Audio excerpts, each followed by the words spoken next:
guys, I hope you guys know how much this means to me to have Grant Cardone himself speaking on something that didn't exist 4 months ago and now has become what it is. So Grant, dude, you got a lot of people on this call today, including myself, that we need a kick in the butt for the second half of 2020. We need to kick these excuses. The title of what you're going to talk about, billionaire success habits and how to 10X everything. But I just want to ask you, first of all, thank you for being on here. How can we really make the second half of 2020 the best year yet? First of all, I want to thank you so much for having me here, Bill. I'm working on a project that really, it's about how does somebody do something big in a very short period of time? And that's kind of where we're at with 2020. I mean, the first half of the year is pretty much for millions of people in America. Like hundreds of millions of people have literally lost the first 6 months of their year. Now my message, Pete really pulls the heartstrings. And look, I'll tell you right now, I have made that mistake of missing that point in my career, but it also has worked out for me running and gunning to build something. And the first 25 years of my career, I was really just thinking about myself and my family. I mean, just to be completely honest with everybody here, like somebody commented, they're like, "Oh, you look like a regular person," because I'm in a t-shirt and a hat, but because they say your ads on Facebook look larger than life with the jet and the family. And, I'm on stage with Kevin Hart or and I'm dropping names right now and I'm trying to impress everybody. But, the first 25 years of my life, I was trying to impress people so I could pay my bills, so I could make my dreams become a reality. And in a very selfish, by the way, very selfish, me motivated desperation, trying to impress me, trying to impress my mom, trying to get my wife and my kids taken care of, me, really. And then in 2008, when 2008 happened, I had nothing to do with 2008. I had 2 businesses and I was starting to buy real estate. And I was not buying the real estate to cause the problem in this country. Any of you remember when Lehman collapsed? Your business, if you were in business, your business probably got hurt. I wasn't doing the mortgage-backed securities. I wasn't doing the no money down houses. I wasn't selling that stuff. I wasn't doing mass development on the backs of the bank with bad loans. But because I lived in America and I was doing business at the time, I got greatly affected by that. My first 2 businesses got cut in half and my real estate was frozen up. I owed $52 million to a bank that went upside down. New bank came in. They started making demands on me. I ended up in a lawsuit. Aren't there a bunch of lawyers in here? Yep. I ended up in one of these crazy lawsuits where the guy was going under. He had done some things wrong and he decided to pull me down with him. It was a frivolous lawsuit that was costing me $200,000 a month to fund. I had never been involved in a lawsuit in my career. So that being said, I looked at that situation and said, hey, what did I do wrong here? Like I always look at how am I responsible, able to respond. That is the definition of responsible, able to respond. Now, in my case, I was being forced to respond. It wasn't a lot of able in it. But the one thing that I walked away with was I had a baby on the way. I'd just been married. I just got married maybe 3 years before that. So the marriage was very new. We were really still in the honeymoon phases of our marriage, not really understanding who we were as a team, my wife and I. New baby coming along. I lived in Los Angeles. I lived in a beautiful house up in the hills, overlooking all of LA. And I pretty much thought my life was great until 2008 happened. Now I'm taking a second to get you to what I want you to hear. I didn't plan on 2008. I didn't think about a Lehman collapse. I didn't know 40 million people were going to go upside down in their homes. I did not know it would affect me. I didn't know one of my industries was the automobile dealers. I was working with automobile dealers around the United States. That was my primary business. I was making a couple $1,000,000 a year. I didn't know 9,000 car dealers would go out of business. Who would plan on any of that? Now, what's that got to do with today? Who in their business plan had COVID as part of your business plan? Let us know in the chat. Put a no in the chat if you didn't have a plan for that. Yeah. Yeah, I need to see 316. I need to see one guy in here say, oh yeah, I planned on mask. Oh yeah, I had myself going out 1 week buying $400 worth of toilet paper.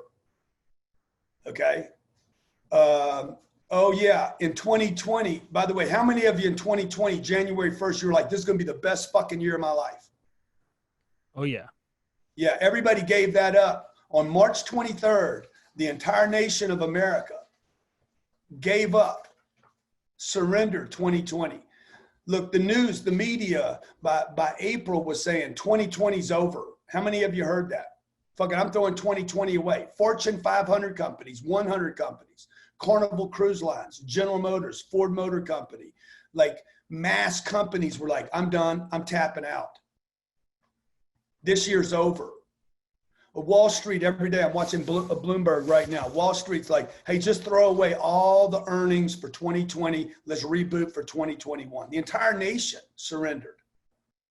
Your kids aren't going to schools. You didn't plan on that, did you?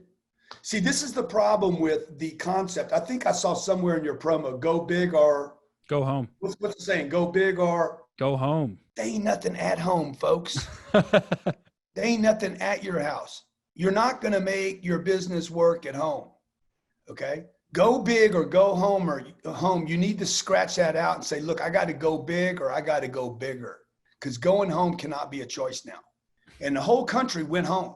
We've been quarantined. You're going to have 10 million, probably 8 to 10 million bankruptcies by the end of this year. The other shoe is not dropped yet. The stock market's going crazy. The rich are getting richer. And I don't include us on this call as the rich. The rich will get richer. Okay. Why? Because they think big.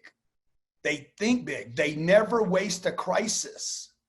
And we are in a crisis. And the crisis, if you were in trouble before COVID, you are in more trouble today.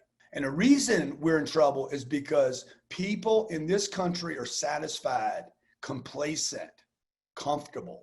These are the enemy. So if you can take anything away from me, it's like, look, you and your wife, you and your husband, you and your kids must give up ideas of comfort. You know, the old, I forget who the dude was. Some guy was attacking an island. This is back in the 1500s or something. And maybe somebody knows who the guy was. He said, oh, we're burning the ships. They had come from France or England or somewhere in Europe, and they were going to take over some Caribbean island. And he's like, look, man, we're outmanned, we're outgunned, we're out weaponized. They got like 10 times more than we have. It was a small group of 27 people or something. Burn the ships was what the captain said. Go big or burn the ships. Go bigger. Don't have an option. You cannot have plan B, folks. Like we do a lot. Last month we sent out 30 million emails. 30 million. That's more emails than you guys will send out this year as a group. Last year, we sent out almost 400 million emails in 2019. I've been waiting for a crisis. Cortez, yeah, it was Cortez. Craig, I owe you something, man. I'm going to send you a book. Craig, to all the panelists. Cortez. Let me know in the chat, by the way, guys, if you think I send too many emails. Dude, you're not sending too many emails. You're not sending too many emails until you get unsubscribes. This is where me and Pete are a little different. If Pete was in a jungle, he would be a loving animal. He would be like that little bear, koala bear because he loves you. He loves people. Me, I'm like a fucking T-Rex. I want to eat shit. I want to kill stuff. I'm waiting for the meteor. Like I know I have in my DNA, like something bad is going to happen. And it does not surprise me when bad things happen. If it surprises you that bad things happen, If you get shocked by these things, these events happening, it is because you are asleep. You are unconscious. We live on a planet, man. This is a rock that is traveling through the universe. What do you think? You think something bad? We're not going to have an earthquake, a tornado, a hurricane, a virus, a terrorist attack. We live on a planet with 8 billion people, 4 billion of which are hungry every day. And so look, man, I'm going out every day like a hunter and a killer. And people know, like I got a t-shirt, I don't have it on today, but it says, I apologize in advance because I know I'm going to offend somebody. And my goal is to get big. I want to get so big that these events help me. They don't hurt me. And this is what I want to leave for everybody today. If you're having problems right now, okay, like if you're having recurring problems, just make a list. Make a list of. Make sure you guys do what Grant says. Remember, he's a T-Rex. Yeah. Make a list. Make a list of your recurring problems that you're sick of. The same stuff over and over again. Man, I don't have enough time. I don't have enough money. I don't get to take whatever the recurring problems are. I can't get good people. I got one person at my office that I depend on, and I'm sick of depending on him, even though he's a producer. Those recurring problems that you have over and over again. You lose deals. You don't like your clients. You actually have clients that you'd like to get rid of. You know how you get rid of bad clients? Get more of them. Okay. So what I do is if I have problems, let's say I'm making $1 million a year. I'm making 1 million. And I'm like, okay, next year, this is what business owners do. They're like, this year, I'm going to go from 1 million to 1.2 million. I'm going to get a little growth. And then COVID cracks you. And then you're like, okay, I'll settle for 500 grand now. The problem was you were looking for incremental growth. Okay. You know, the old thing about 3 steps forward, 2 steps backward, you only get 1 step out of that. By the time a week or two goes, you're like, shit, I'm sick of this. I'm tired. I'm bored. I'm beat up. And your life doesn't change. The trick is that if you would plan out how to get to 10 million, even though you're not, let me just go ahead and asterisk that right now. Don't have a plan to go from 1 to 1.2. Build a plan to go from 1 to 10 million because it's going to give you a new set of problems. Okay. And a takeaway for you today, get new problems.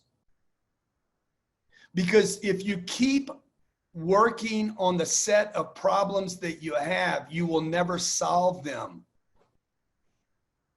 Okay, watch. I got a handful of problems. I'm making $1 million a year or 200 grand or whatever your number is. Pick your number. And I'm like, I'm going to get me incremental growth. How do I do that with the people I have, the time I have, the office I have? Well, what you do is you're like, I'm going to go from 1 million to 10 million. Oh, I need a new office, new problem. Oh, I need 10 people, not 2 people. Oh, I need to spend 100 grand a month on advertising, not 5,000. See, all of a sudden I got new problems. I'm no longer thinking about Pete, what do they call the guy that you're the diva, Jessica. I got to put up with Jessica's bullshit because she's a diva, comes in when she wants, leaves when she wants. She runs the business even though I own it. She tells me what to do. She's really the boss even though I write the checks. Okay. So I'm like, I'm going to go get 20 Jessicas. You follow what I'm saying? I'm going to go build, like a lot of you are worried about debt. I remember in 2008, I owed $50 million to the bank. And I'm like, I told my wife, this will never happen to me again. The bank was pushing me around, like bullying me around like a punk. And I said, Elena, this will never, ever happen to us again. And she's like, what are you going to do to prevent it? I said, the next time this country goes upside down, I'm going to owe $1 billion in debt. Solution. The solution is always to go bigger, never smaller. See, my mom would have told me, hey, the next time this happens, you don't need to have any debt. That's going backwards. Because what we found out in 2008 was, man, if you're big enough, you won't fail. They won't let you fail. So literally 12 years ago, I said, the next time this shit happens and the world goes upside down, I'm going to owe $1 billion to the banks. March 25th, when COVID hit and the world shut down, I owed $1.1 billion to the banks. Okay. Guess what? The same week they were calling me, can we help you? Because they don't let you go down when you owe that much money. Go big, folks. Go big or go bigger. Okay. Before I forget, I want everybody to grab this book. If you haven't grabbed, actually, I'm going to read the book to you. I'm going to deliver it to you on video because a lot of you don't have time to read. GrantCardone.com/10X. It's $1. It's like a $200 program. I'm going to give it to you for $1. If you can't throw in the $1, let me know. I'll freaking front it to you. Okay. I'll loan it to you at like 100% interest and you can pay me back at the end of the year. You don't have to read it. I'll deliver it to you and your staff and it's going to blow your mind. Okay. About small things. Look, we live in the greatest country in the world. I was in 19 countries last year. There's not a country on this planet, and there's some cool ones. Singapore's cool. Dubai's cool. Australia's phenomenal.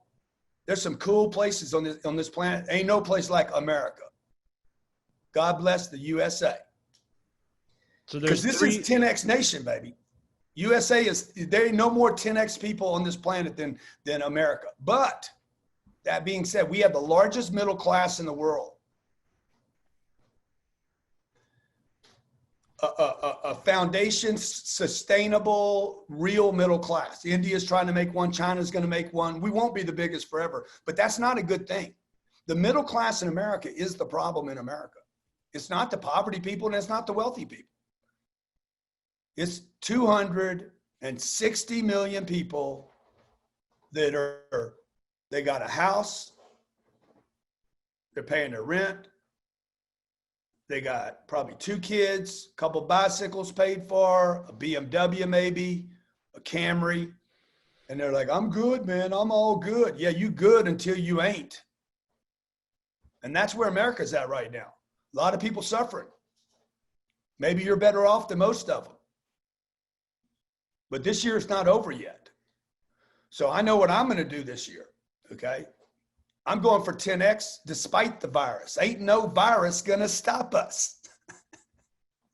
Shit, by the way, I got the damn immunities. What are they called? The antibodies. I got the antibodies. So you should like do the sign of the cross to me. So go big or go bigger. And you got to get your whole staff thinking, hey, wait, we're not going to have 10 clients. We're not going to be dependent upon 50 clients. We're going to go get 500 and we're going to spend whatever we got to spend. We're going to do whatever we got to do. We're going to make as many phone calls, do as many emails, spend as much money in advertising, get on as many stages as necessary. Like try not to see me on the internet. I dare you. I dare you to go to grantcardone.com one time and not have, I'll follow you to the porn sites. You guys I'll tested follow that you out. to Bloomingdale's. I'll follow you to Neiman Marcus. I'm gonna pop up at your Amazon shopping cart. Wherever you go to Chipotle's online, boom, yeah, 10X your shit. So because look, we're surrounded. You may like or not like this message, but we're surrounded. You are surrounded by average thinkers. They come in at 9. You know Dolly Parton 9 to 5? Dolly Parton never worked 9 to 5 in her life. She made a fortune off that one freaking bullshit story because she knew people would buy it. Dolly Parton worked 5 till 9 and flipped it and sold the 9 to 5 because people are like 9 to 5, you know, and people are like, that's what I want. No, you don't want that, man. You want to be so passionate, so excited with such a big, giant goal. Tell me you wouldn't work. Your life would not be changed if you didn't have a $10 million business or a $100 million business or a $1 billion business. Talk to your staff about this and watch how many executives like, money's not the only thing that matters, Emily. You know, Bill, money's not the most important thing. Watch how many people come out of the woodworks and show their true colors. People that know nothing about money. Your mom, your dad, your uncle, your aunt, your school teacher, your minister. Money doesn't matter. Money's not the money. Money matters, folks, because you can scale your business, grow your business, buy ads. You can go on great vacations. You can give more money to charity. I gave 250 grand in my church yesterday and probably could have given more, but didn't. Got a little tight at the end. Look, if you want to make a difference, you need big think. And you need people around you that got big think. Okay? If you're sick of your old problems, then trade them in for some new ones because you ain't getting rid of problems. If you're playing the game, you're going to have problems. I just challenge you guys to have bigger problems. Big, giant problems.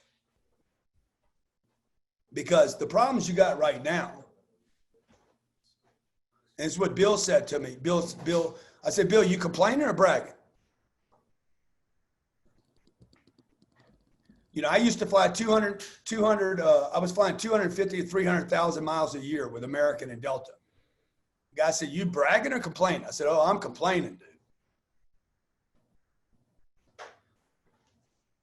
So how do you trade those problems? Why was I flying, leaving my family, leaving my little girls, and getting on a plane, going to a client that never wanted to pay me enough? Because I had not figured out how to get an audience that was massive. And so, you know, I made a commitment in 2008. I'm going to get every person on this planet to know me. I'm way short of that. I didn't say I was going to get everybody to like me. I said, I'm going to get everybody to know me. Okay. Before Donald Trump ran for president, it was in the second term of, it was the second year of Barack Obama's first 4 years. And I said, you know, if I was going to become the president, I'd have to get half the people to hate me. I tweeted that. If I was going to become the president, I would have to get half of America to hate my guts. I think Donald Trump saw it. He's like, shit, that's what I'm going to do. So, think big, get yourself around people that are thinking big, and get rid of this idea that you have a choice. You can't go home. You're never going to go home and find a client. You're never going to go home and find expansion. It's not in your refrigerator, your closet. It's not in your bedroom. It's in the marketplace. It's speaking to people. It's contacting people. You know, for me to grow my business from 1 to 10 or 10 to 100 or 100 to 1 billion, I have to make contact with a lot of people. And this will never change on this planet. The bigger Amazon and Facebook gets and Google, the more we become technology, the more the contact, the human contact, the personal contact. And this is what Pete was talking about. But if you contact one person, I mean, that's all you got. If you contact 10 people, that's all you got. I contact 10 million people, I got a better chance of winning at the game. Okay, we got time for a couple questions maybe? Yeah, let's do it. So who's got a question for Grant right now that we could ask? Couple summaries here as you guys are putting your questions in the Q&A box, not in the chat because the chat gets inundated. Number one, no choice. Okay, so the title of the event was wrong. Okay, it's go big or go bigger. There is no go home. All right. Number two, big think. Okay. I knew what Grant meant when he said that. Those of you who don't know Grant prior to now, what he means is surround yourself with people who are not bound by reality.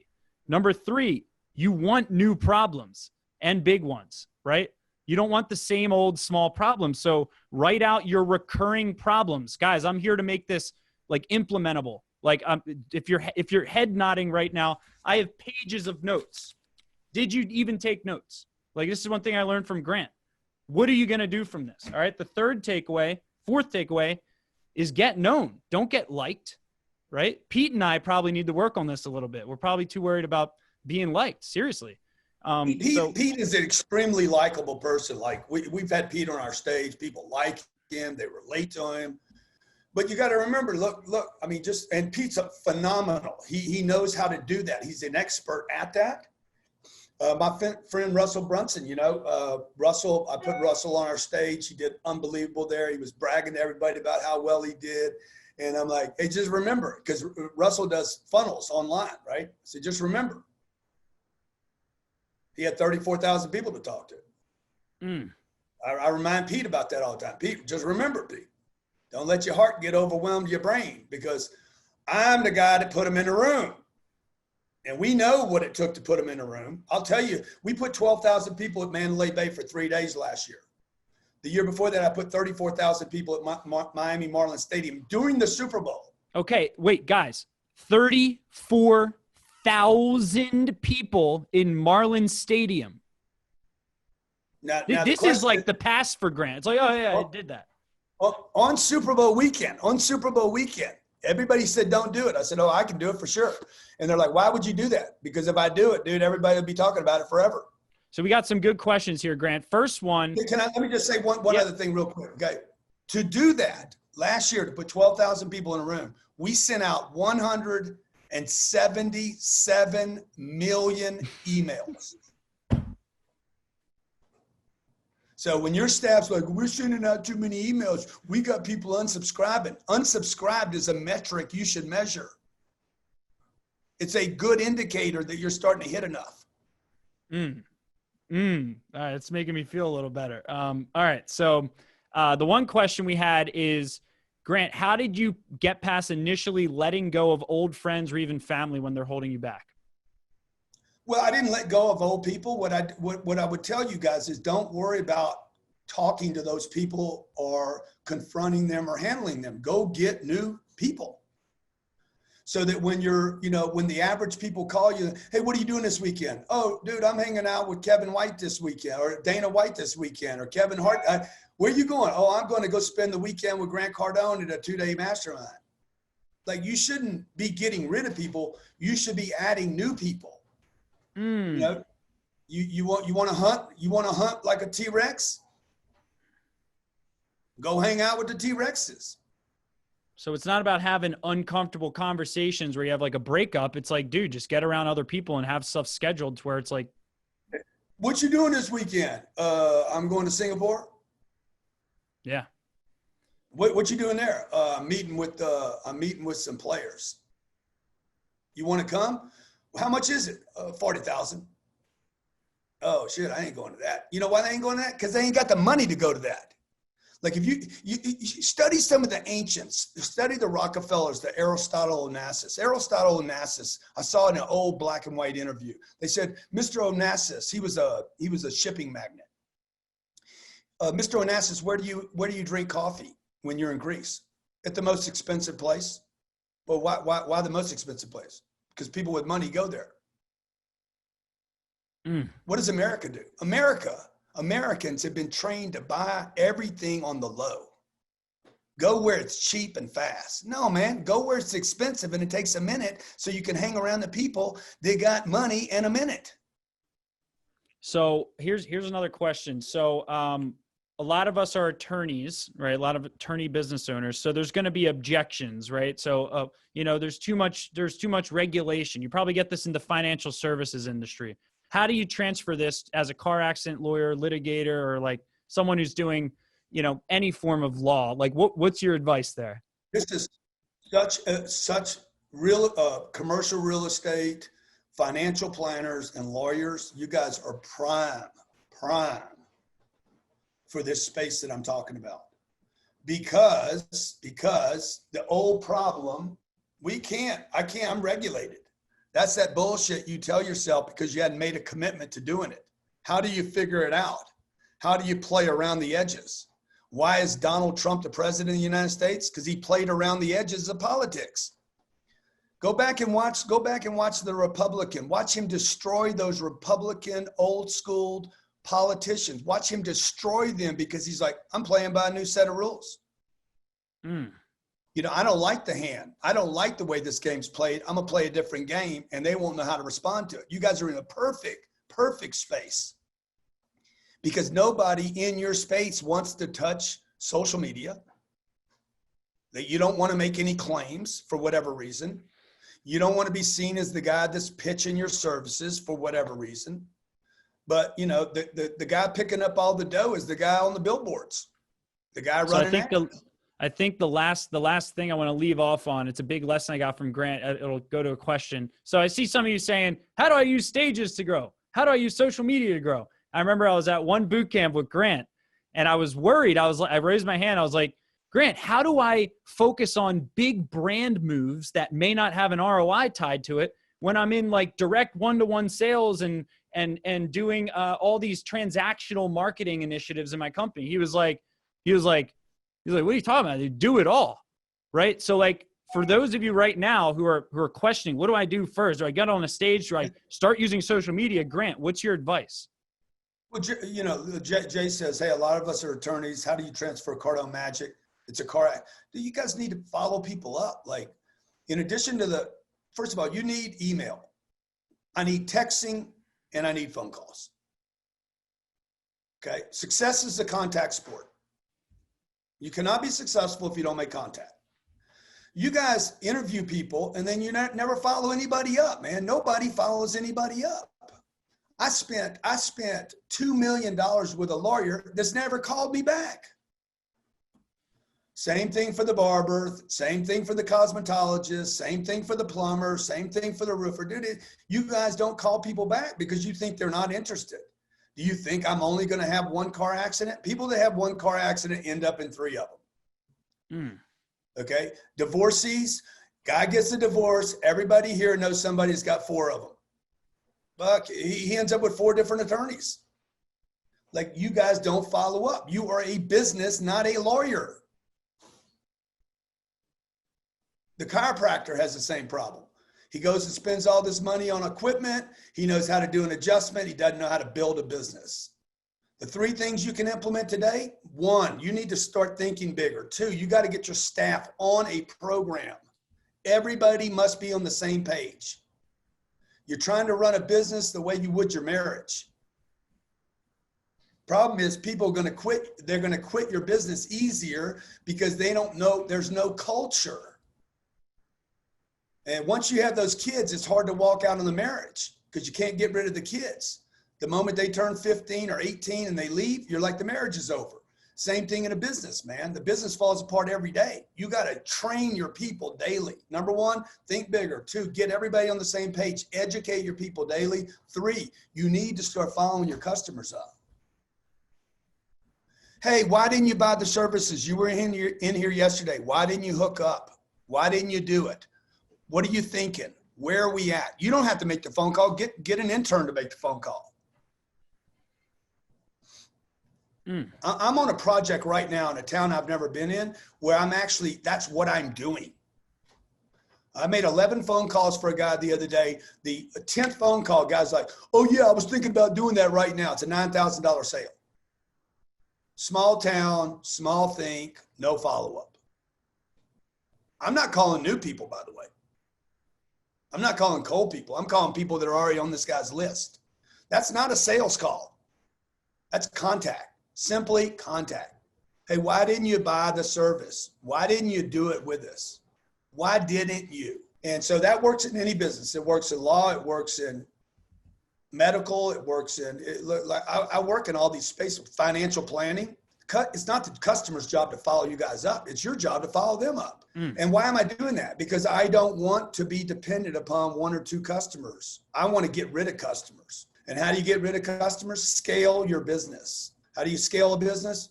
Right here. Don't be satisfied with where you're at. This isn't about your sheets at your house, your bed, your house, your little comfort, your money, your retirement account. It's about, can you scale your business big enough that's so big that somebody want to buy your business, and that's your exit. Grant, thank you so much for your time. You definitely over-delivered. 10X, everyone. Put a 10X in the chat if you're going to 10X your goals. The 10X movement has been created by the man himself right here, Grant Cardone. 10X.